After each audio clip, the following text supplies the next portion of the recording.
What is up, Copy Squad? This is a little bit different. This is a little bit weird. I'm coming at you live from my desktop, and I'm using open broadcast software like Studio or whatever that thing is. So if you're tuning in and you're here already, let me know if you can hear me. Make sure that sound and everything's coming through.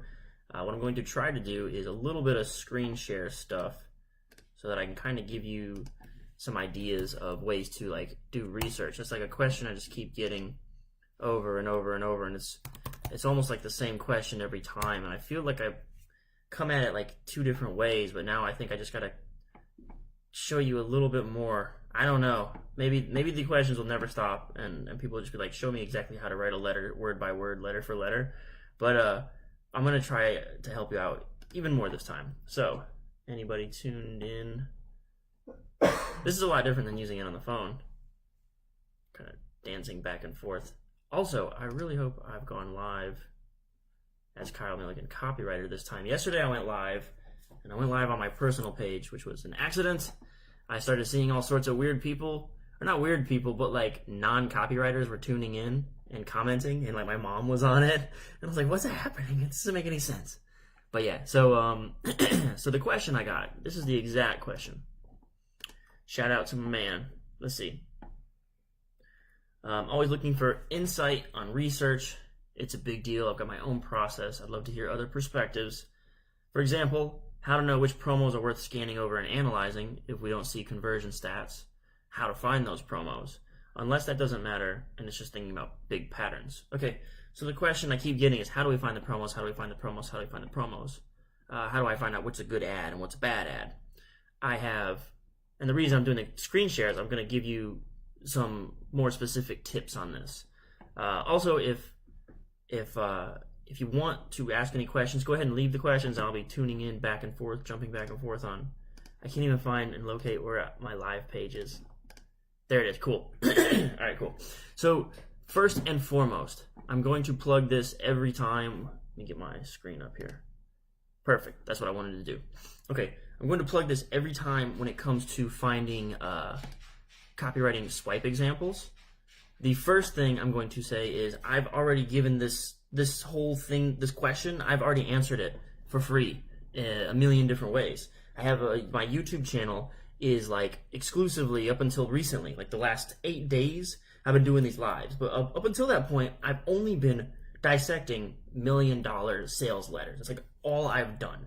So if the question is, where do we find these promos? The answer is here on this page, which I keep dropping on every single video. It's kylethewriter.com/swipe.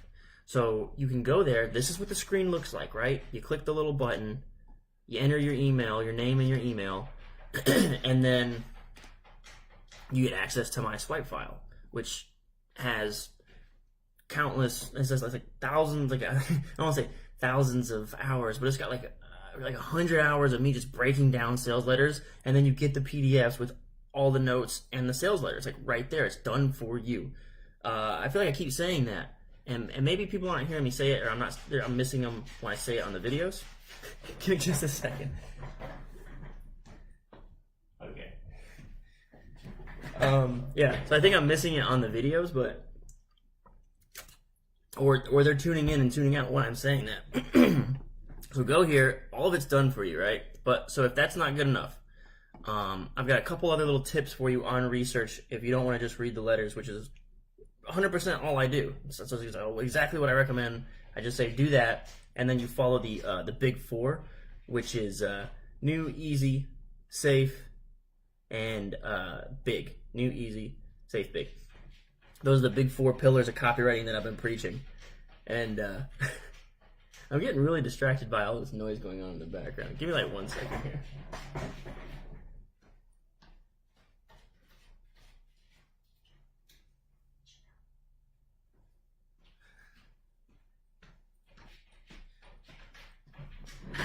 Okay. Anyway. I'm so easily distracted. I get distracted on every single one of these things at least like once in a big way. Yeah, so go to this site. I should probably put in like earplugs or something to get me less distracted, right? I've got all the swipe file, everything you need right there. Bam, done. The next thing you can do it on Facebook. If you know who your competitor is and you know exactly who you're trying to be like and emulate, here's another thing you can do. It's a quick little hack. You go to Facebook, find the guy you want to compete against. This is Frank Kern. He's like a master copywriter. I'm not competing against him. He kind of does like marketing and business consulting stuff and shows you like how to grow pages. But he started out like in direct response in like, I would say like the 90s or something. He was back in the day. I was following him. He had like long hair, like a beach guy. But he's really good at copywriting. He gets it. He understands the whole thing. So what you can do is you can go to like your competitor's page or whatever, and you can go to down here, info and ads. And I think they call this funnel hacking or something like that, where you just like look at their ads and you know this guy's good. You know he knows what he's doing. So you can anticipate that these are high performing ads. And then you can try to reverse engineer what it is that he's already doing and doing well. So that's tip number 2. Have I ever done this? No. Do I recommend it? I guess, sure. It's cool because you can maybe learn something and see what other people do. Again, this is the only thing I do. I read sales letters. I dissect them. I give it to you for free. So there's a little funnel hack for you. Another thing, let me bring this over here really quick here and bring up one more little hack for you. As you can tell, I'm not a huge fan of this hack stuff. How do I do this? I have like one thing that I do, and I preach it. Okay, here's another thing you can do. This is clickbank.com. This is where a bunch of affiliate marketers grab products, they list it, they promote it on their email list or on their website and all that stuff, and then they collect a commission. That's how affiliate marketing works. So ClickBank's like the biggest affiliate marketing site. You go to ClickBank, create an account, you go up here to Marketplace. All right, so now you have a category over here.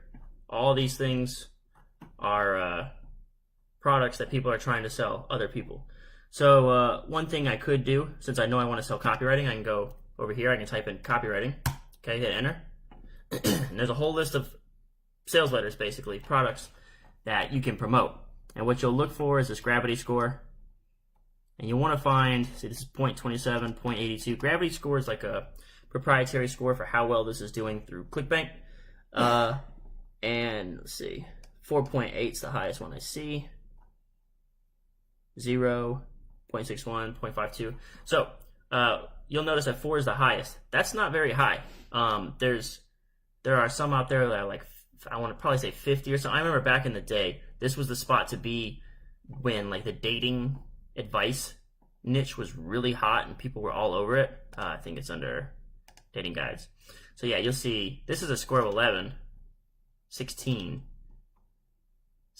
Yeah, so you'll see that it goes a lot higher than 4.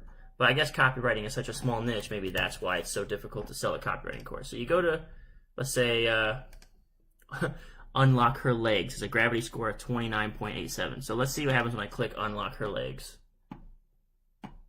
Boom. We have a VSL right there. Okay.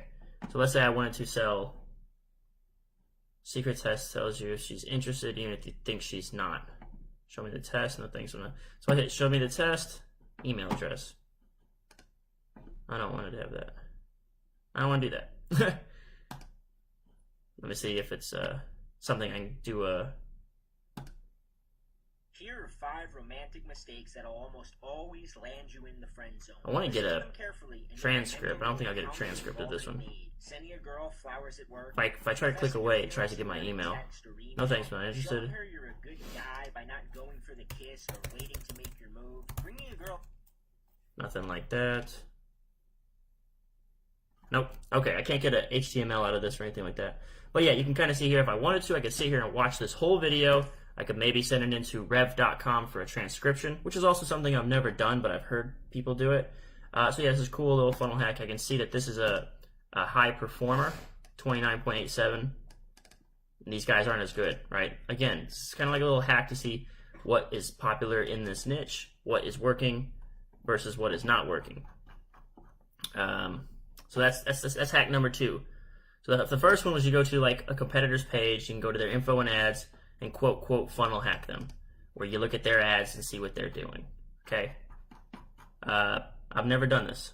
Second thing you can do, you can go try to find what you're trying to sell on ClickBank and see which one has the highest gravity score, meaning it's like the best selling thing. And then you can try to funnel hack that or whatever by looking at that sales letter and reverse engineering it, which is a little closer to something I do, which is I try to find the best performing copy and then I dissect it.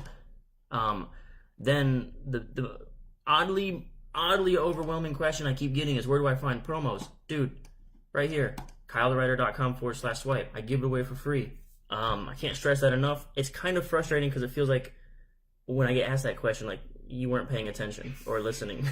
Like that's my whole message in a nutshell. Like I have not gone over that in a video, so it's like it's also probably like something else. I really love taking imperfect action. I really admire people who take imperfect action and do things messy and just work and just do stuff. Like right now, this video I feel is all over the place a little bit. It started off kind of bumpy. I'm looking at 2 monitors instead of holding my phone. I feel a little uncomfortable with it, but I wanted to make the video and screen share and all that stuff, so I just did it, right? And that's the only way to get stuff going and get stuff done. Yeah, also, like, I've got 0 comments right now, right? Like, I don't know if anyone can even hear me. I even said at the beginning, could you just let me know if you can hear me, right? So it's stuff like that is part of the discomfort of being a creative person, of being a creator. You have to be willing to take risks that what you're doing might not work. And I think that's where my frustration stems from, is this feeling like someone's waiting for me to tell them exactly what is the thing that makes sure you don't fail. No, you're probably gonna fail. Like when I got hired at Agora Financial, one of the things that they told me was you can expect like 1 out of 3 promos to actually work or something like that. It was like 1 out of 3 if you're good, right? And then like 1 out of your first 6 if you're like a regular person, right? I guess you could call it like a stroke of good luck at the beginning of my career. Most of my things took off, right? I actually credit that to exactly what I keep telling you here, is because I didn't try to reinvent the wheel. I didn't try to be over the top creative. I didn't try to do anything crazy. I simply gathered the best sales letters that were available that I could find. I just dissected what was working about them. I found out these patterns that I've illustrated as the 4 pillars of copywriting. Like I made that up. Like it came to me through seeing the pattern repeat itself over and over and over and over. To sell anything, you gotta prove that it's new. You gotta prove that it's safe. You gotta prove that it's easy, and you gotta prove that it's big, right? You can sell pretty much anything with copywriting if you can prove those 4 pillars. So, a little bit ranty, I think a little bit educational, but at the end of the day, I've already done this thing for you. Like I've taken the research out of your research, like as far as gathering the best swipe files. It's right here, and I actually offer it for free. Funny thing, if you look at the ClickBank marketplace here, I think my camera size is too big here. Let me get rid of it. I'm in the way. Okay, if you come down here, I'm pretty sure I saw my instant swipe file. I'm pretty sure, like, I don't know if this is or isn't, right? $1 million copy with the help of the world's best copywriter. I'm pretty sure this is someone selling their swipe file. Let's click it. Secret weapon for shortcut. I don't know what this is. I've sold this cheat sheet copywriting package. You can get it for $17.77. This might be some sort of thing for an incredible swipe file. Okay, they're charging. I'm giving it away for free, and mine's proven. And I've even put like all my notes and all that other stuff. So I mean, yeah, I know I could charge for my swipe file. I know I could probably charge more than $17.77. All right, another note I want to make is right now I'm kind of getting the feel for this live thing, winging it, kind of just free flowing this content and trying to get like useful stuff that just basically directly answers your direct questions. I do plan to start resuming breaking down promos on the channel, and I will be picking up the newest, latest promos when I start doing that, because I know there's some cool stuff that's come out recently that I haven't covered because I haven't been breaking down promos on the YouTube page. One of the big reasons for that is it takes so much time. Like it takes me 2 hours and 20 minutes on average to put together a promo breakdown for the channel. I enjoy doing that, but I wanted to break it into smaller chunks for you somehow. That takes even longer. It takes about an hour to edit down 15 minutes of video. So when I create 1 hour of content, it actually took me 4 hours. So yeah, I'm still just feeling out the process. I'm taking imperfect action. I'm trying to lead by example. I'm trying to show you by doing, right? And this is where it starts, though. Read good copy. Don't read about copy. Read good copy. These are your little funnel hacks. You can go check out someone's ads on Facebook, or you can do ClickBank. Okay, but at the end of the day, this is what I do, and I give it away for free. I invite you to go to copywriter.com/swipe. You click yes, give me awesome swipes. You put your first name and your email, and you get access to the swipe file.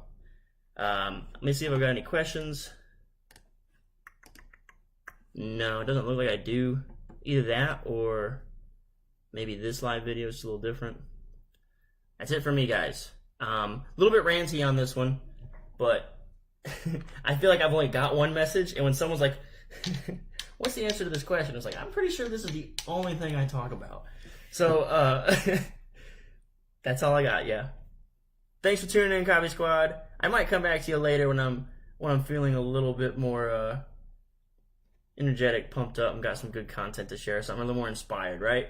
But that's it. Thanks for tuning in. Have a great one. I'll catch you later, Copy Squad.